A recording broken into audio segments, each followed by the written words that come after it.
Soul Garden.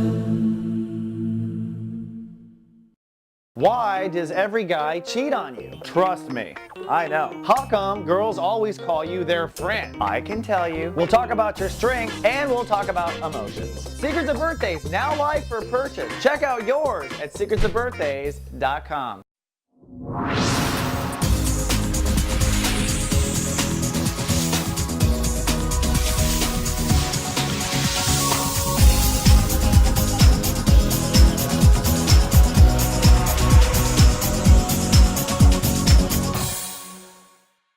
Namaste and welcome to Soul Horoscopes Orbits Edition. From my webcam to yours, I'm Christopher Witecki, your astrologer and soul biographer, here to help you put the pieces of your soul biography together. We're trucking through space. The sun now has entered into the Virgo state of awareness, or the IB state of awareness.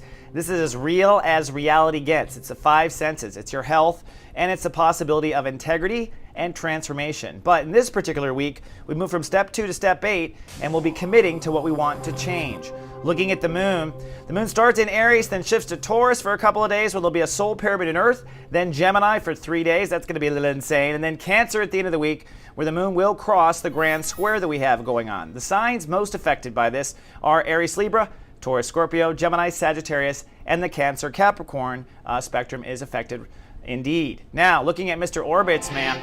The moon, which is the fastest moving planet, is going to be what gives us kind of some havoc. It starts in the root chakra, so there might be survival issues, and it goes through manifestation and ends the week in our solar plexus, so giving us stomach aches. The sun and Mercury are focusing around the heart chakra. Mercury will pass the sun this week, which means thoughts of the future can either make or break our hearts. Looking at the planets, we've got some, major trines going on. This soul pyramid in water, the grand trine of water, continuing forward between Jupiter, Black Lilith, Neptune, and Saturn in Scorpio. Saturn in Scorpio, probably the most difficult part of that, having to be responsible with personal emotional boundaries. No more time left. Now, this soul pyramid in Earth, which begins with the moon in Taurus, trines up to Pluto and over to Sun Mercury in Virgo.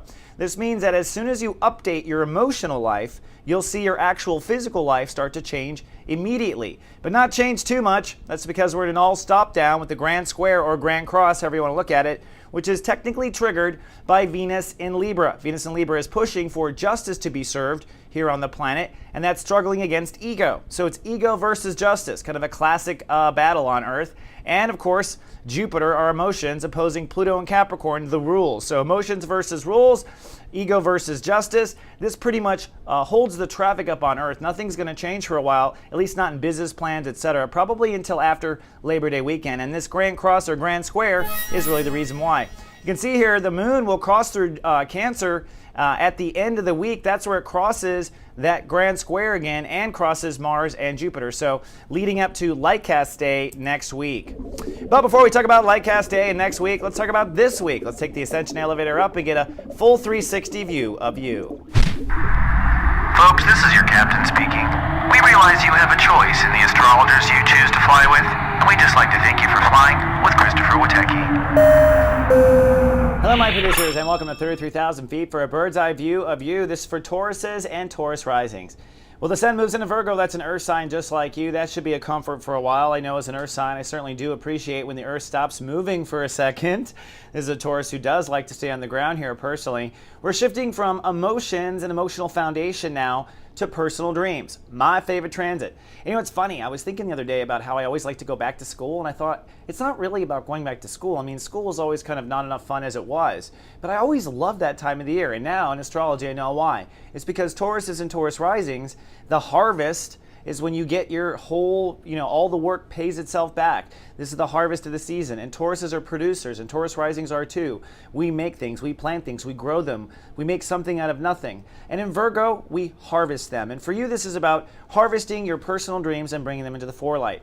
But that's not the only story going on. Saturn and Scorpio pushing for Tauruses to move ahead with personal boundaries, lots of long-term relationships changing forever as a result of Tauruses being fair with themselves, or for those Tauruses who've been selfish, you might be paying the penance. It does happen that way. It goes both polarities. Another story, though, innovating personal faith in a big way, and that, of course, is teeter-tottering with Venus and Libra. So for Tauruses, it is a faith versus reality. It feels like when Saturn was in Libra at that one time, a lot of faith versus reality, trying to bring reality into balance, trying to bring work into balance, trying to bring life into balance, and then trying to have inner faith the whole time. But the good news is we do have a soul pyramid this week in Earth. Taurus will be probably the most affected by this soul pyramid Earth just because it has the fastest moving planet, the moon, through Taurus. So it's going to feel pretty good.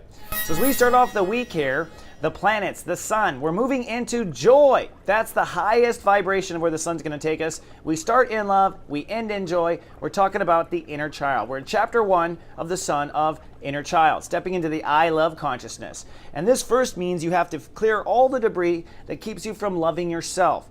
Is it your lack of going to the gym? Does that keep you from loving yourself? Is it that you are waiting for yourself to be successful before you love yourself? I mean, Tauruses always have excuses. I know I am one.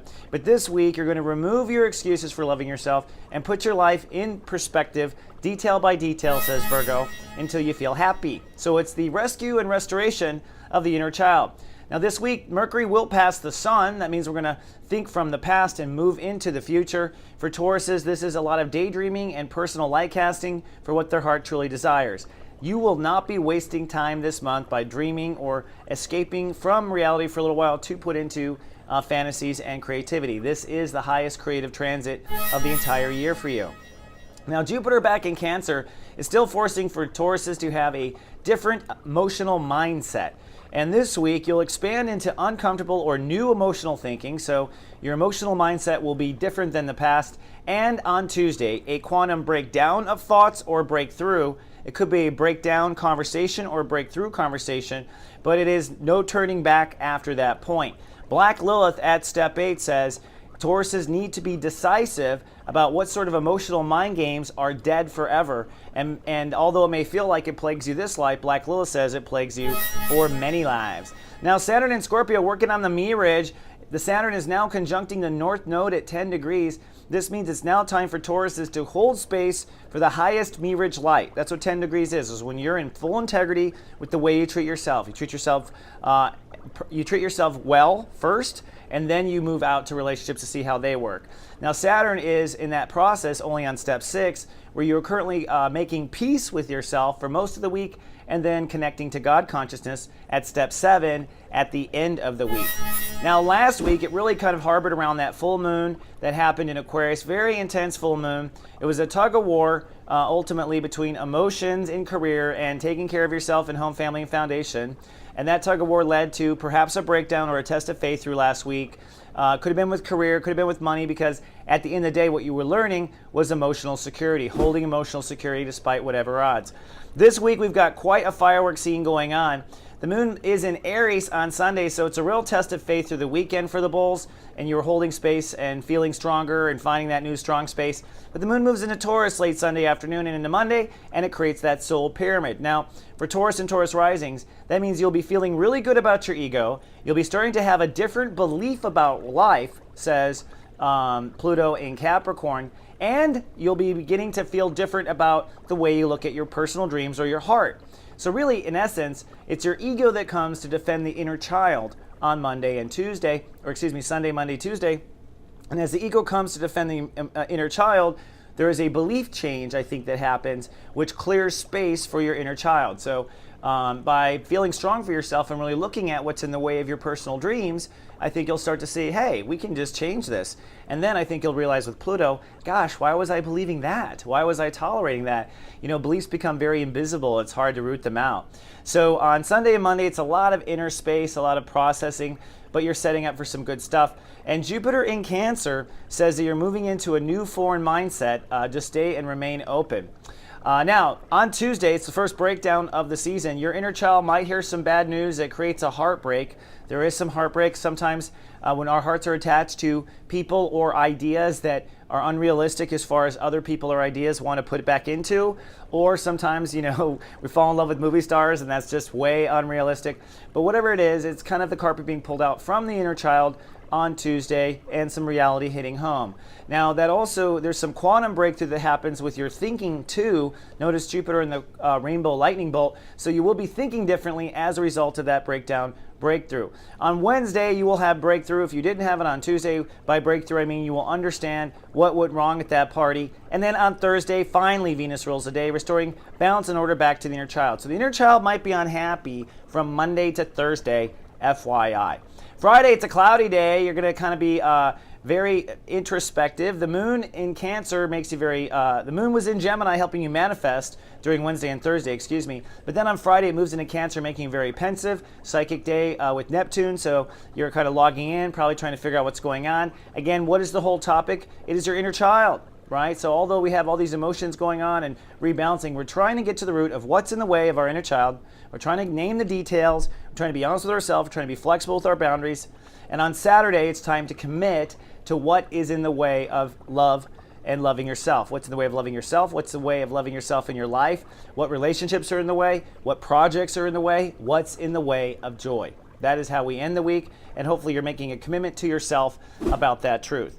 Now, coming back down to earth, this has never been a better time, Taurus, is to jumpstart the heart. Now, you are on a 30-day inner child transit, and I'm doing it too, so we can do it together. Come on down. It's only $34.95, and I will work with you on camera for 90 minutes. I only let 9 people in the class at once, so we all jump in our heart and we all have a good time. If nothing else, you'll leave with a smile on your face. Now, if you want to do some more intense wizard work, 6-week class called Lightcast Boot Camp, it's actually 7 weeks, is now on sale. That starts on September 8th, right after Labor Day. So if you want to jump in and get to the bottom of your magic, I have helped people, about 85% actually, 85%, I got these numbers. And if you want to learn real quick because you don't got time, how about Jumps Out Lightcasting? This is just a quick video you can download for $14.95, available for immediate download. All these are available, of course, at soulmart.me. All right, my bulls, good luck with all the manifesting.